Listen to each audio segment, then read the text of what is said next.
Okay, good evening and welcome to the Monday, February 9th, 2026 meeting of the Green Worcester Advisory Committee. My name is Mary Niddle and I will be chairing tonight's meeting. I am remote this evening because I am unwell. So thank you for your patience while we sort this out. Before we begin, I want to go over the meeting rules and other logistical details. Tonight's meeting is in a hybrid format, which means that we have committee members, city staff, and community members, both in person and online on Microsoft Teams. This is a public meeting and it is being recorded. The draft meeting minutes are generally available for review and approval at the consequent meeting. Once an agenda item is called, there will be a brief presentation of the item, followed by any additional comments and clarifications from members of the city staff, and then an opportunity for anyone from the public to speak on that item before we proceed to committee discussion and action. The members of the public will be given a maximum of 2 minutes in order to provide enough time for the discussion and to keep the meeting on time. To help maintain an orderly meeting, please address all comments and questions through the chair rather than directly to any of the speakers or committee members. Each agenda has the opportunity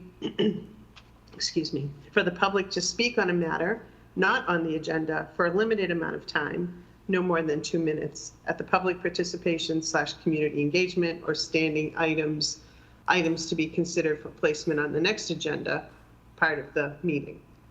While an item outside the agenda cannot be discussed by the committee may decide to take a vote to formally place the item for formal discussion on one of the forthcoming agendas. So we will start with the roll. Mary Niddle here, Evelyn Hurwitz, Pat Austin. Here. Ted Connor. Here. Mary Leovich. Stephen McCauley. Here. Deirdre Murphy.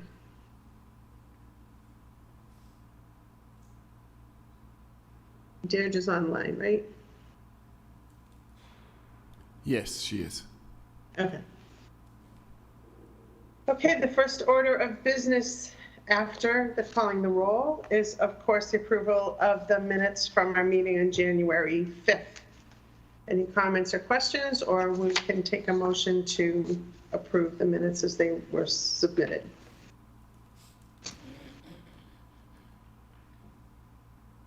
So moved. Second? Second. Anybody opposed? Okay, then the minutes are approved. On to the old business then, and the artificial turf field conversation that we've been having. Who am I turning that to? You can start with me. So through the chair, just want to note that as you can see, we got a report on an analysis of PFAS in artificial turf fields and recommendations for future installations of public fields. This was done by students in a class that our own Stephen McCauley co-teaches. This class of freshmen at WPI wanted to first give a compliment and shout out. This is, they did recognizing that these are freshmen and that this is not something that we anticipated and isn't sort of an actionable report. It's more of a let's find out some of the basics where we stand kind of report. I think they did an excellent job of doing just that. So the reports that included in your packet, if you didn't already have a chance to take a peek at it, point out, as you will see, some of the advantages and disadvantages of turf fields, that the newer turf fields that design are available without PFAS, which was a key piece of why this topic came to be in the first place for us. I was able to confirm that the city does not requires that all new turf fields not have PFAS in their bid qualifications. I have reached out to the school department to find out where they are. Unfortunately, I hadn't heard back prior to this meeting, but I will confirm that one way or the other as soon as I hear back. My understanding is I should hear back relatively soon, so I hope to circle back on this quickly. But in terms of the overall report, again, just to reiterate, freshman students did here a fine job. I'll respectfully turn it over to Stephen if he had anything to add in regard to either the report or the students who were able to put it together. Thanks, Sean. Yeah, I'll just comment on a couple of the highlight findings that the team found. One, it was great to confirm that artificial turf fields in Worcester don't contain PFAS, because some around the country and other places have, so that was important to confirm that. And I think there's an argument there for ensuring that we don't have further any turf fields with PFAS. The team also uncovered a number of interesting considerations that the city might make when it comes to turf fields. One is that, there's both pros and cons, you could say, and some of the pros are, of course, like the maintenance costs and also safety associated with sort of, we can say, natural fields because of the kind of wear and tear that they undergo through the fall and winter seasons, which can make natural fields unsafe for people playing on them. So that's one of the kind of pros that they found. Among the downsides of turf fields, actually is a cost consideration, because they actually are quite costly to install. The team found between $8,000 to $14,000 per square foot. And one of the things that stood out to me is they actually don't last that long. The average lifespan that the team found is 8 to 10 years because of actual wear on the turf field, as well as UV radiation and compaction, which affects the field. So the cost saving might not be as great. They created a nice table of advantages and disadvantages of turf fields. I'll just go through quickly and highlight those points. So the advantages that they found, again, are low maintenance for the turf fields, high durability that withstands continuous use without significant damage, a consistent playing surface that's smooth without bumps and uneven patches, all-weather usability, even shortly after rain, which reduces cancellations, longer usable hours of the fields, and reducing irrigation needs and therefore saving water that way. On the side of disadvantages that they identified, that does include, even without the PFAS issue, there are some other chemical concerns associated with particularly the infill layers of the fields, which can include lead or zinc or other contaminants, and we can look more into whether the fields in Worcester have any of those issues. There's also an issue of the heat hazard associated with artificial turf fields, because they can become significantly hotter than natural grass, and one of our main priorities being resilience in the city and being concerned about urban heat island issues and associated with climate change. Adding outdoor recreation areas that increase the heat hazard might be an issue. There could be concerns with microplastic pollution coming off of the fields. I mentioned the limited lifespan of fields and high installation costs. So those are the highlights of the pros and cons. And then the team also came up with what I thought were some really thoughtful considerations about policy approaches the city might take in regard to turf fields. And so they've identified some other cities that have put some limits or constraints on either the types of artificial turf field technologies, so looking at particular the infill and what that's made of, and also the location of artificial turf fields. So avoiding putting turf fields, for example, in areas that we already know are already heat islands, and ensuring that there are shade built around fields. So there are ways with coming up with thoughtful policies that promote sustainability and resilience without necessarily an all-out ban on them, but there's just a lot of considerations that go into it, I would say.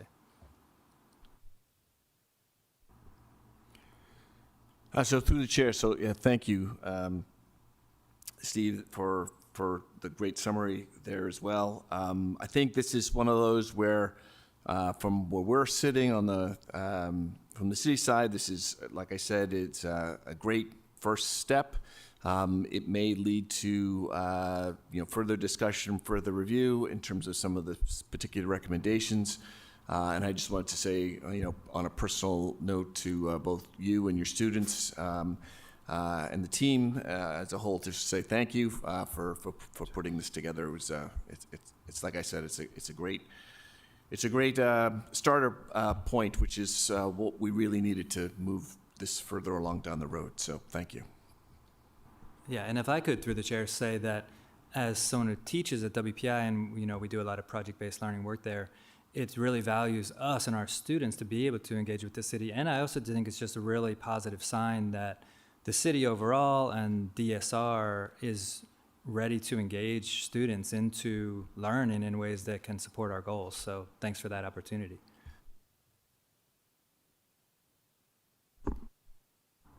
Through the chair, Mary, Ted wanted to speak on this item. Yes, go ahead, Ted. Sure, I'll try to be brief. It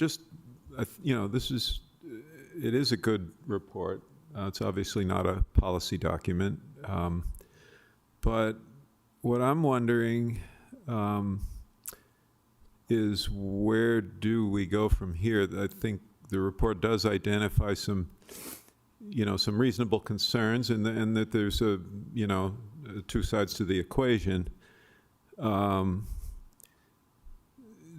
Do we intend, as a committee or as a city, to sort of take that deeper dive and decide what the sustainability criteria should be with regard to fake turf fields, so that this effort is, produces something of value? Like, if the city is already putting RFPs out that stipulate no PFAS, that's great. That answers one concern. There might be other concerns here. We could do the same thing. We could address the concerns even if we're not ready to say we're going to stop building fake turf fields.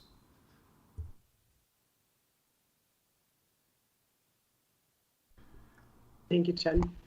Yeah, through the chair, to respond to that. So I don't know exactly the specifics. We haven't really gotten to that point yet. But I will say that I will have a conversation with other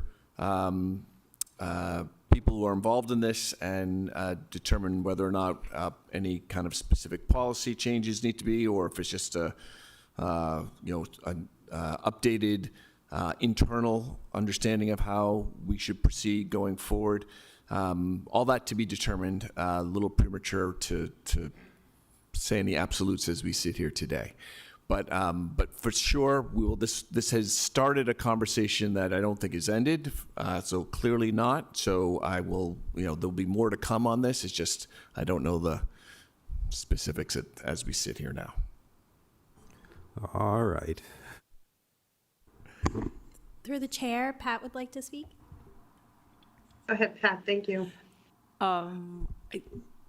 We might have brought this up before, but do we have just like an inventory of how many fields we have and how many are turf, how many are artificial, and I don't know,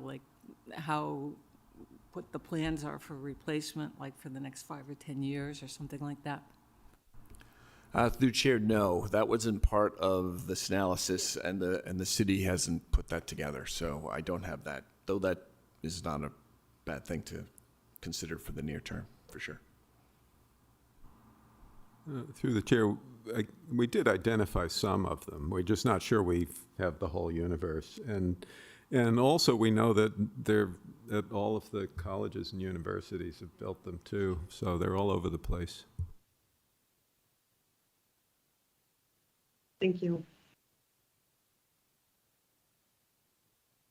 Any further comments?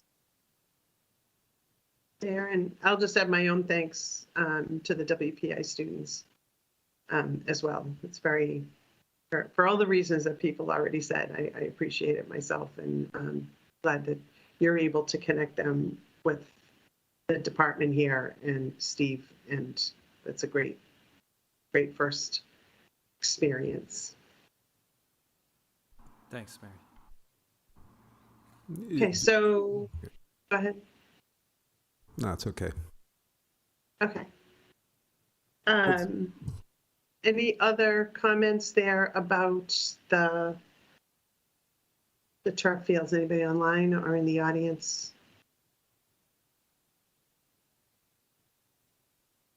I'm seeing none, so we'll move on to the next item, which is public participation and community engagement.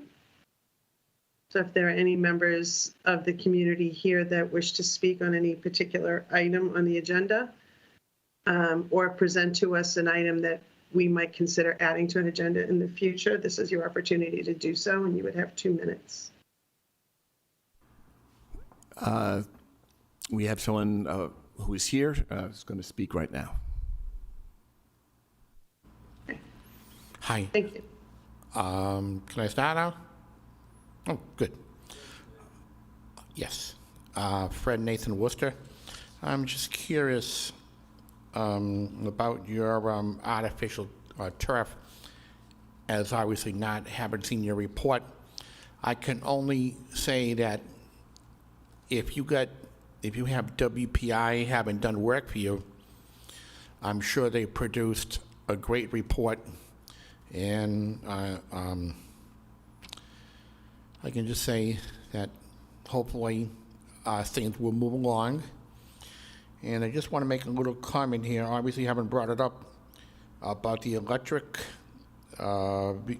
vehicle chargers. I don't know where you're going to have them put, but I don't think they have the true infrastructure to really support as much as you might want to do. I mean, because you want to save the planet, and the electricity that they generate to use in these different locations, they get that energy from all the coal that they burn to make all the electricity. So someplace along the line, they got to figure out a cheaper way to produce the electricity. Certainly there are issues out there, and I mean, it's nice to see no smog or any other kind of pollution, but I just hope that that the country is not biting off more than they can chew. Thank you for your input, and there will be more discussion about the EV project updates later in the meeting. Good. Are there any other members of the public wish to speak? Through the chair, could I just respond briefly to the comment that Fred made now, because it's current? Does that fit? Just, you know, Thank you. he might Go go ahead, home Ted. before we get to that, so I thought I would just make my comment go. now. It's pretty quick. Go ahead. Oh, that's what you Just said. do Is it. it quick? Yeah, Fred, you're right to be cognizant of what we burn to make the electricity that's coming out of the grid to charge these cars. But in the Northeast, we actually burn very little coal. There's a certain amount of natural gas. There's still some fossil fuels, but we're making better progress than the rest of the country at greening up the electricity supply. So that's good news. That's all. Thank you, Ted. And through the chair, just we don't appear to have any other people online who have any comments. Okay. Well, thank you. So then we'll move to Article number 5, the standing item on the task force updates. And Ted is going to present on behalf of our decarb group. Okay, thank you, Mary. So let's see, the three of us met and once or twice in various permutations. And I think I speak for all of us. You can all chime in if I miss anything or misstate anything, but we have, I think, had this task force for more than a year now.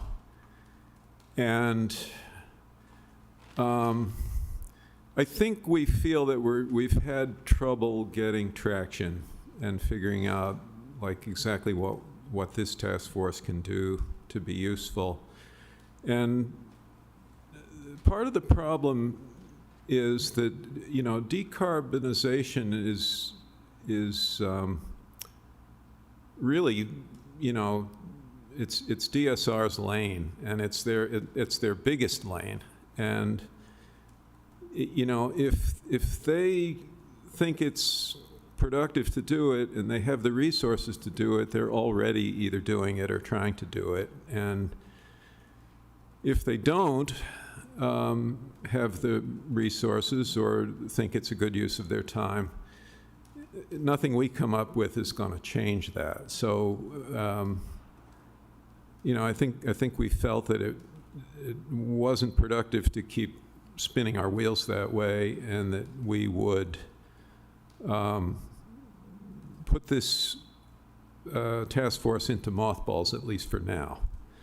Now I have there's two other places I want to go with this related to this, but that's what I wanted to say, speaking on behalf of the three of us. And did I get that right?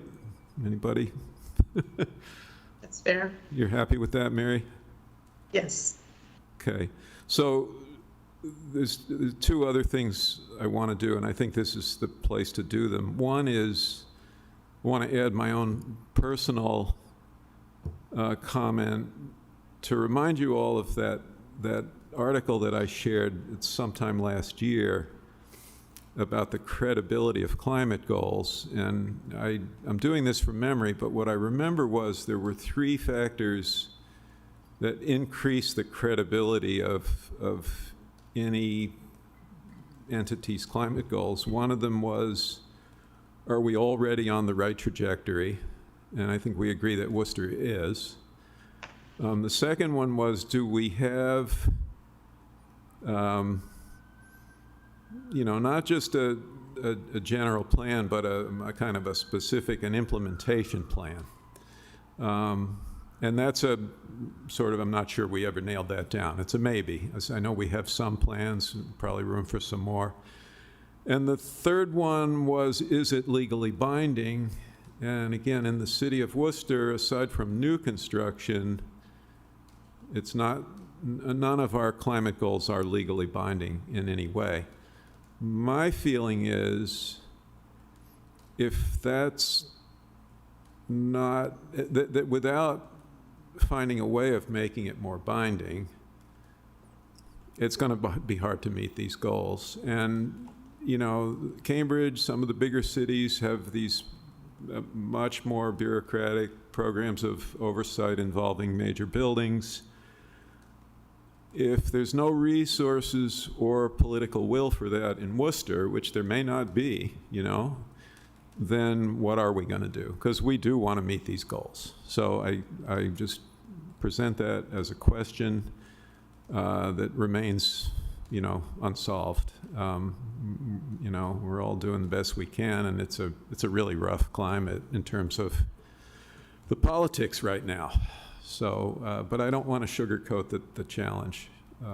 So the other thing that I wanted to, the other direction I want to go off in, again briefly, is that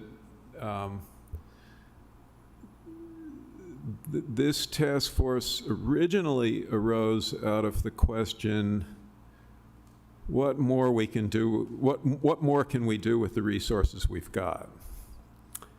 And you know, I think we've all agreed we're not getting traction with this subject matter, but it occurred to me that there's a different thing that might be a better place for us to have a task force, and that would be the question of sort of taking a fine-grained look at not what DSR is doing, because DSR is motivated by all the right values and it's moving in the right direction.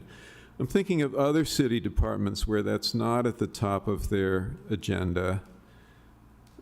Could there be a task force to usefully look at places where there might be room for a sustainability improvement that also saves money or doesn't cost money? And so we bring it all, you know, in line with the plan. The plan talks about that, and we're always trying to do it, but I'm wondering if there's any interest on the committee in trying to take a closer look at that question. That's all.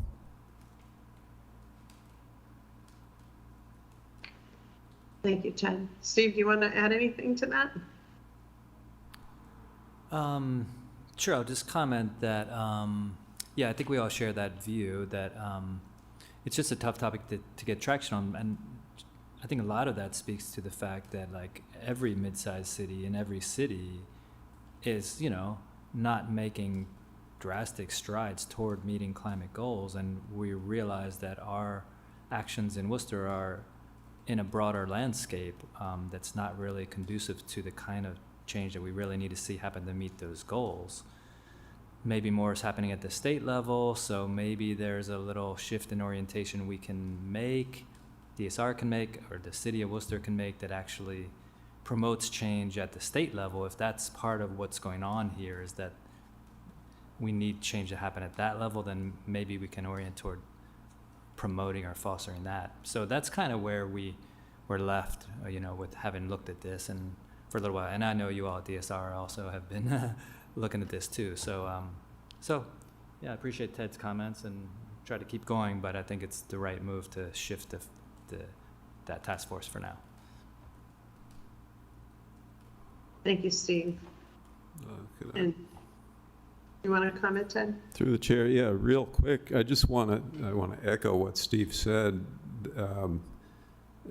By no means do I mean to say that the city is falling short in comparison to anyone else. The whole world is falling short on these climate goals, and we all know it. And I think it's time to, you know, just flag it. I don't have the answer, and I'm impressed with what DSR does with the resources it has. Not trying to beat up on the city here, but the world is not getting this done.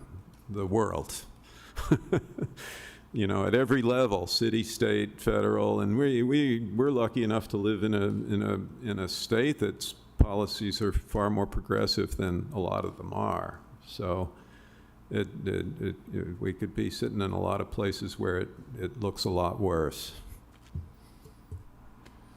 Can I say one other thing through the chair, which is that I've always been really impressed with the ambition in the Worcester decarbonization goals. I think that's amazing.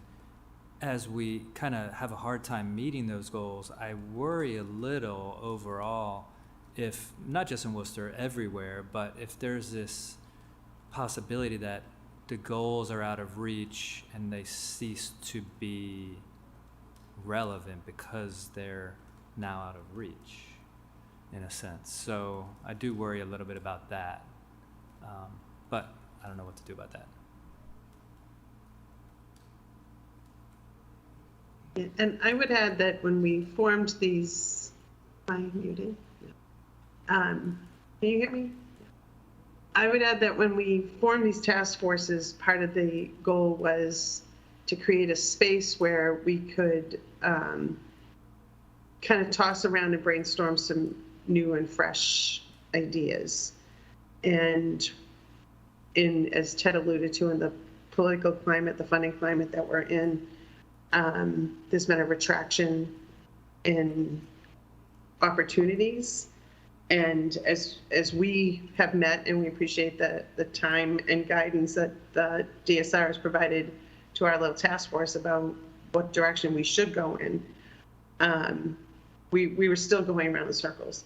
So we thought that the best opportunity would be to, as Ted said, mothball it, but that doesn't mean that we couldn't recreate any ad hoc task force at any time if something did come down the line that was worth pursuing in smaller groups and brainstorming and collecting information on to aid the city in the important work they're doing. Through the chair, we can revive this task force on a moment's notice, I believe. I think all we're saying is that, you know, right now, at the very least we need is a breather, because we didn't feel like we were getting any traction. So that's all. Oh, and responsive to what Steve said, I agree that, you know, if you choose too aggressive a goal, you run the risk of, you know, failing and then looking like you failed, or people writing the whole thing off. But we, you know, in the past several decades, the goalposts have actually been moving away from us. It was going to be 1 degree centigrade and then 1.5, and now we're going to blow through that. And so the underlying point remains that, you know, collectively the world is not getting the job done. Through the chair, just one more broad comment is that I still think it's worthwhile that Worcester maintain the goal of being a leader among mid-sized cities in pursuing sustainability and decarbonization. If we all keep committed to that, even if it's hard to meet the goals, that seems like a party. Absolutely. Thank you. Any other comments among team? No? All right. Well, thank you for that, everybody. And we'll move on to updates from DSR. I'll turn it over to John Odell. Thank you. Through the chair. So I have a few updates. First section is on energy. So we have our Mass CEC on-street electric vehicle charging grant. Just to give a quick update on that.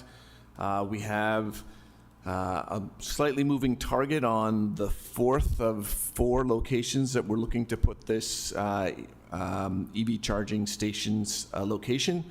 The couple of the other previous opportunity places that we thought made good sense, either for because one was in a floodplain area, another was there were some concerns of safety regarding if a larger vehicle inadvertently went off the road in that vicinity. For a variety of reasons, we have eliminated some of the original choices and are working to finalize that 4th choice. The other choices that we're looking at, one is at near Elm Park on Russell Street.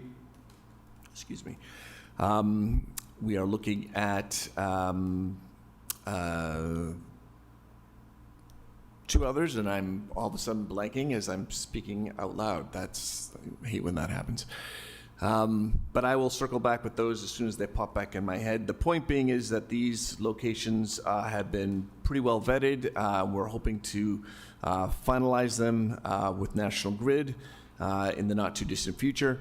I will mention in follow-up to a comment that was made earlier from a member of the public, in Worcester here, about 2/3 of the energy that would be coming from these, feeding these charging stations is from green electricity, and the net gain versus a fossil fuel car is rather significant in terms of lowering emissions output, both from the electricity itself versus using gasoline, as well as, of course, the fact that we're reducing a significant amount of pollution locally by switching to EVs. So this is a pilot program just to see what we can do to allow for charging stations in areas that are typically underserved. That's where we're looking at in our environmental justice areas. There was a recent study I wanted to share too about this that came out, which I thought was very informative. It was talking about using electric vehicles from year 3 through 10. So used electric vehicles versus a used gasoline-powered car. And the study concluded that for a small SUV type electric vehicle versus a small SUV gasoline-powered car, the costs from years 3 to 10 are about $12,000 less with an electric vehicle as opposed to that gas-powered car. That includes maintenance costs, it includes charging or gas fill-up costs, depreciation costs, the cost to originally purchase the vehicle.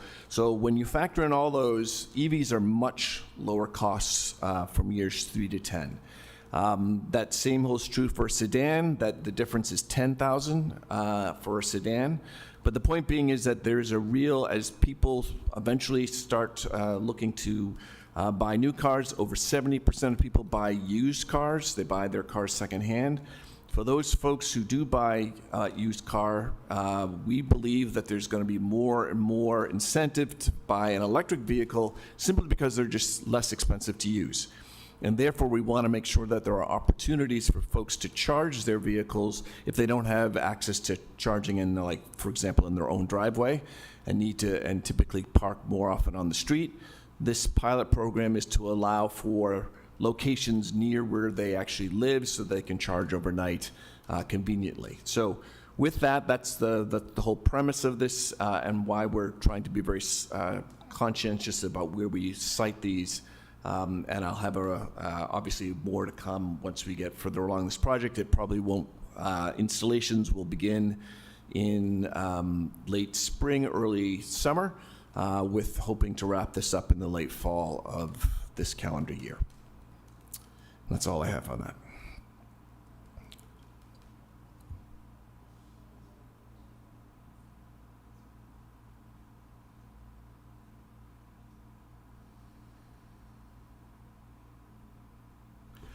All right, moving on to the next item, which is the energy savings performance contract. We are in the final stages of the vendor selection after a very competitive bid process. I know it's a slight misprint here. It says selected, but it's in the process of being selected, so we haven't quite finished.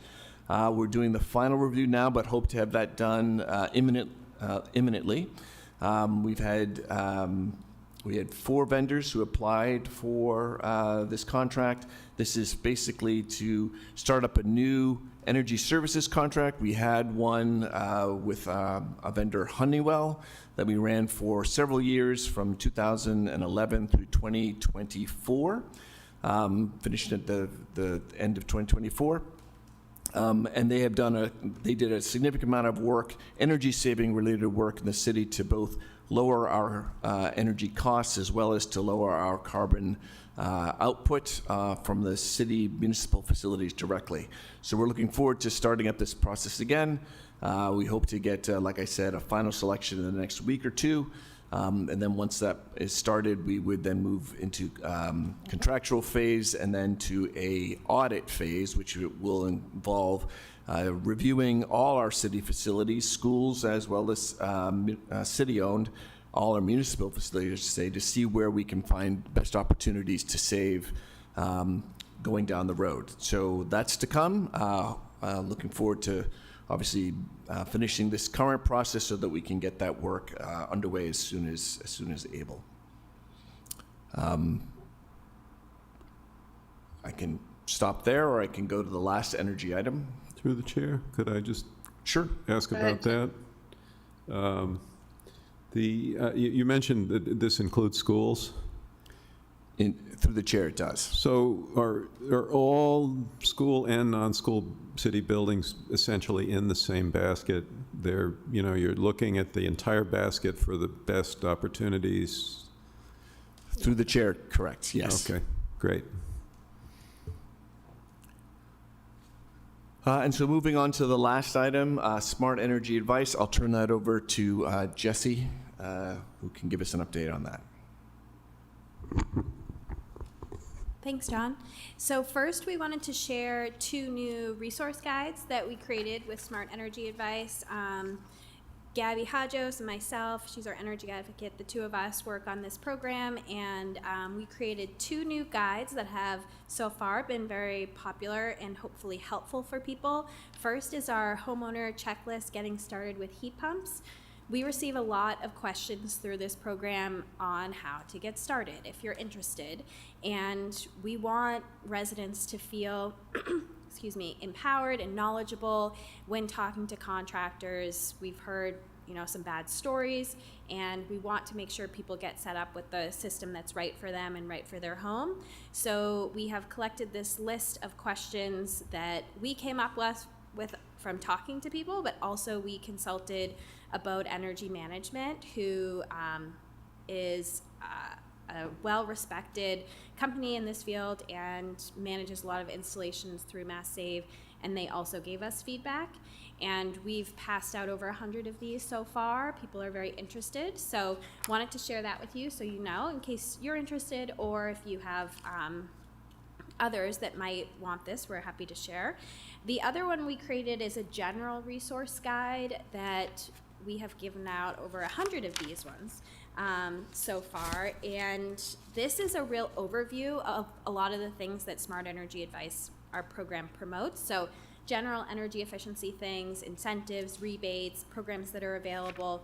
We also included home upgrade programs through the city that we don't typically promote, but we wanted to partner with other departments to cross-promote. And so some of these are through economic development, the Elder Home Repair Program, Worcester Lead Abatement Program. So in general, how to upgrade your home building to make it more efficient and also healthier and more comfortable for your occupants. And there's a lot of incentives available to support people in doing these projects. So just wanted to share those 2 new resources that we worked on. And the other 2 updates were, recently we went to 2 events in January that were really successful. The first was the Worcester Landlord Summit on January 10th. It was at the DCU Center. Gabby and I went, we tabled with all of the other networking tables in the hallway, and we estimated 200 landlords. That's how many flyers and business cards we counted up that we gave away.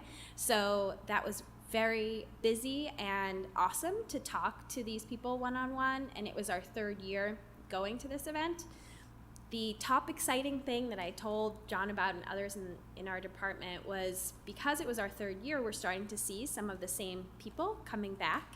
And one landlord I remembered meeting our 1st year there, he went to our presentation and was interested and chatted with us for a while, asked us questions. Last year he came back and I waved, "Hey, how did it go? Did you end up doing it?" And he said, "Yeah, and I really am stuck. I did it and I couldn't get my rebate and I had this issue and that issue." And I said, "Oh my gosh, I'm so sorry, we're gonna help you." And then this year he came back and he said, "You helped me, thank you so much. You were able to get my rebate, you were able to get this all set up." So it was very fulfilling to feel like we're able to actually make an impact and help people through the process, which can get complicated sometimes, navigating the different programs and incentives and everything that's listed out in our resource guide. So that was wonderful. And we did a presentation. We had 45 people in our presentation and lots of good questions. Again, we partnered with Abode Energy Management. They had a building science decarbonization expert come and speak with us during that presentation, and that was great. So that was the Landlord Summit. We were really happy with how that went. The other big event we did in January was the National Grid Customer Assistance event. If you're unfamiliar, National Grid and Eversource and other communities host these events basically during the high bill season, so typically the winter. They host events in public locations. This one was at the public library, and different organizations will table there, and we were there, WCAC was there, National Grid, some other folks, and just offering services and assistance to people who are struggling to pay their bills. They're really great events. They usually are emailed out. If you have an account with National Grid, you get the emails about the events, and you can go and get advice.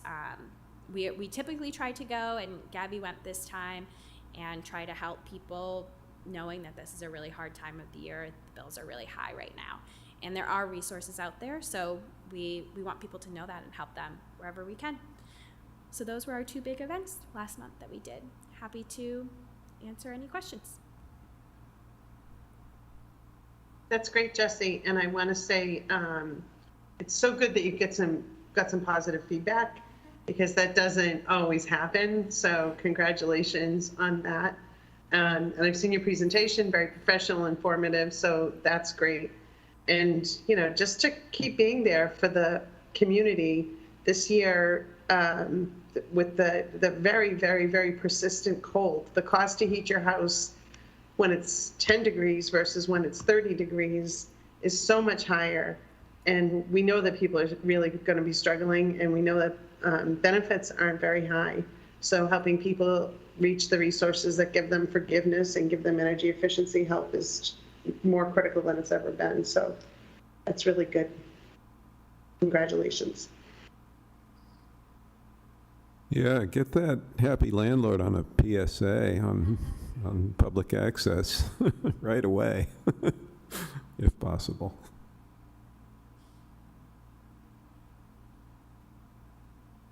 Okay, any other comments about the energy topic?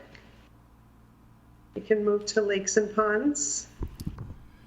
Through the chair. So a couple quick updates on lakes and ponds. As you noted, the first is just a reminder that the annual State of the Lakes is this month, February 26th, at the Worcester Senior Center, which is right on the bus line, which is great. So we hope we get a great attendance. There's a registration form that you can write on our website if you're interested. It's not, we're hopeful that people can all sign up so we have an accurate count. We usually have some food there as well, and that helps us order the proper amounts. So if you could sign up, that would be great. We won't turn you away, though, if you want to come and you forgot to sign up, so no worries there. I also wanted to let folks know that we've installed our stormwater treatment units near Lake Quincy and Coes Reservoir. We have 2 others that are going to be installed, are in the process of being installed this winter. These are called vortex units, and they basically separate sediment from water. The sediment then can be removed at a convenient time by crews to get all that sediment and all the pollution that's often in that sediment out of our waste water streams and in our stormwater streams, so that they avoid going into our lakes and ponds. So these are great devices that are, like I said, 2 are installed, 2 are about to be installed. This is being funded through ARPA funds. So it's, we believe a very good use of these funds, a long-term benefit that we will be able to reap those benefits for the foreseeable future. So, and then the last item I have, which is those are the 2 items I have on lakes and ponds, and then the last item I have is on the Green Worcester Plan annual report. But I'll stop to see if anyone has any questions on the lakes and ponds updates. Through the chair, I just wondered if it's a simple answer to explain how a vortex unit is different from a catch basin, because those collect sediment too, right? Through the chair, they're actually very similar. Vortex, basically, as the name sort of implies, the water spins slowly by natural.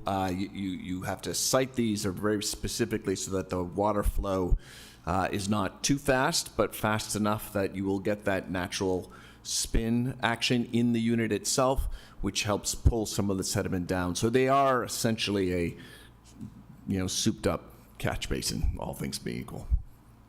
But more effective, efficient in some way? All those things, yeah. They work a little bit better. They end up having to be serviced more frequently, but that's actually a good thing. That means that we're taking more of that sediment out of the stormwater stream.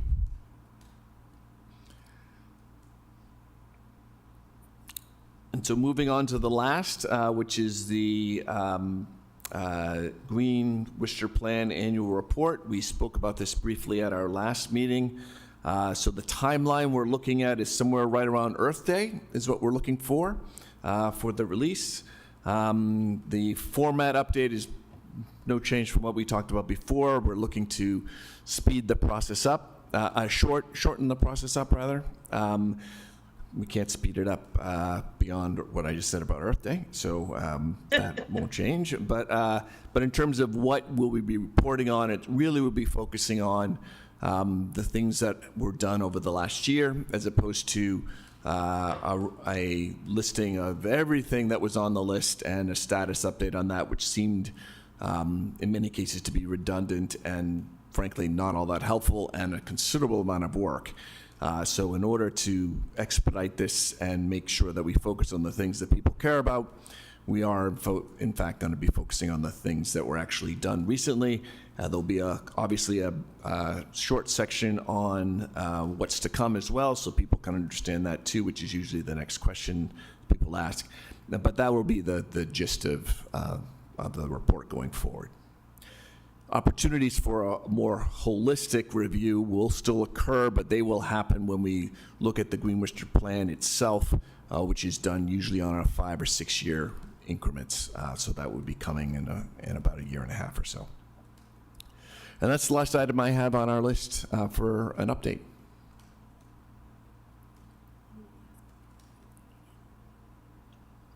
Thank you, John. You're welcome. And just last bit, I did neglect to mention that we will be looking, of course, for the committee's feedback on the draft of that report. Hopefully we can get that to you guys for the March meeting, so that'll be ready for the final completion for Earth Day and the right after the April meeting. Great, thank you. Thank you. So we'll move on to other standing items. Do we have any new items people bringing to the committee today to be considered for a future agenda?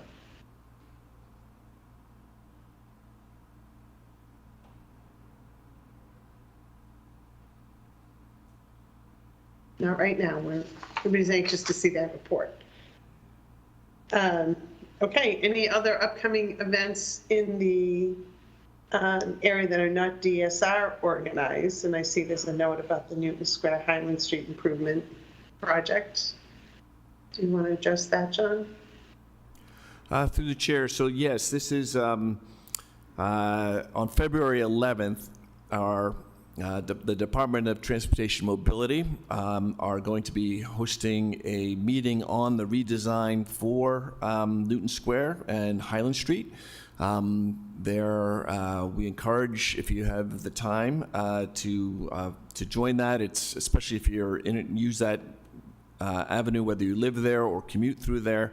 It can have your input and learn about it. It's really it's a fascinating process that the department goes through in terms of all the nuances that go with updating road design that was really designed probably about 40 to 70 years ago, and making those improvements that incorporate not only vehicle traffic but also other modes of transportation as well. So this is something that I think many people will find more interesting than they might have originally thought, and we encourage folks to attend if able.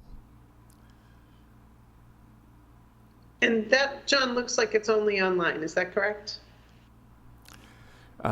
Through the chair, I believe it's also, there's the online version, as you note, but there is a option to attend in person at the Doherty High School, which will be from 6 o'clock to 8 p.m.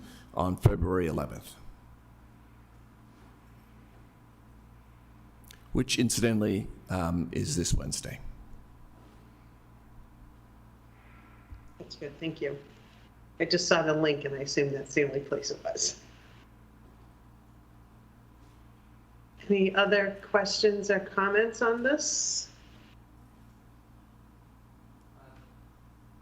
Through the chair, I should note here that I think the link itself, and I may have misrepresented it as I looked more carefully, I think the link is actually to the Department of Transportation's mobility site about the project, as opposed to an actual link to a Teams or Zoom event. So I think you would be best served to go in person, as it does not appear that there is an online version available. So in person at Doherty High School, 6 to 8 p.m. on Wednesday, if you're able to make it. Great, thank you. Thanks for clarifying that. Anybody have anything else they wish to offer? And if not, do we have a motion to adjourn? So moved. In a second? Second. Anybody opposed? So we will look forward to seeing you all on our next meeting, March 9th, in the Levi Lincoln Room. So thank you. We're adjourned. Have a good night, everybody. Thanks, Mary. Hope you feel well. Yeah, hope you feel better, Thank you. Take care, all. Thanks. both of you.